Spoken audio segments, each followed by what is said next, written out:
In this video, you're going to discover what resilience is and why it's important. Hi everyone, welcome to my channel, the best place for small business owners, entrepreneurs, and business managers to develop into poised, confident leaders.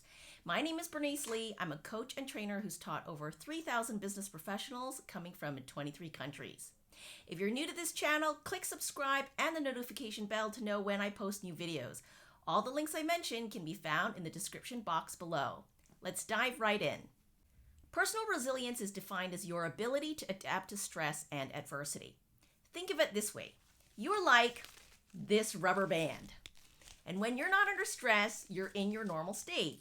You're loose, you're happy, you're doing your thing. As you experience challenges or difficulties, you'll be stretched.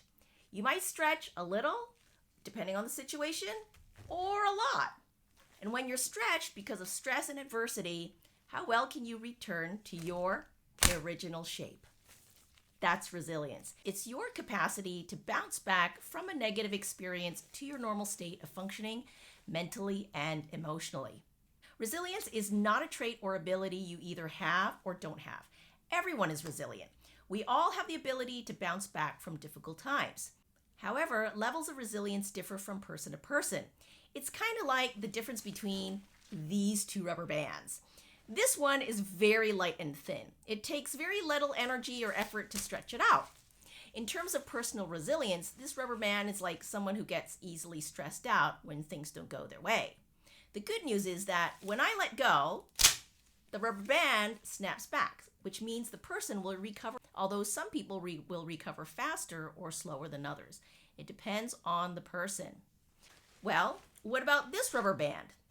This one, maybe you can't see, but it's actually heavier, thicker, and sturdier. It resists stress more. It takes more energy and effort to stretch it. This type of person doesn't get stressed out as easily. When I let go, it snaps back, which means this type of person recovers too.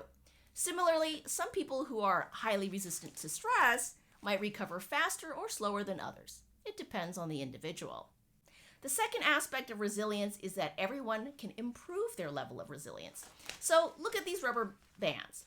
They're made of different materials. This one is made of flimsier material that wears out more easily when it's stretched too far or too often. It'll eventually rip apart. In fact, this one ripped apart within 2 years of use, which is why it's so short.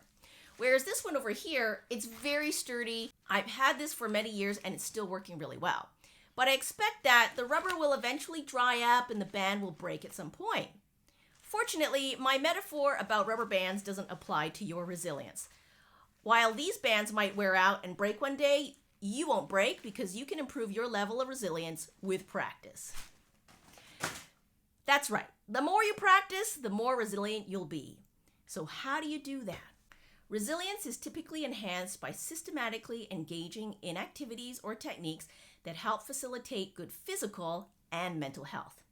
Inside my program called Resilient Leaders Secrets Masterclass, we have lessons about the neuroscience of emotions and scientifically proven strategies that are guaranteed to develop your resilience. You can also get my top tips for resilience in the next video of this playlist right here. Now let's talk about why it's important for you to develop resilience as a business professional, especially if you're a small business owner or entrepreneur. I bet you have negative things happening to you every day.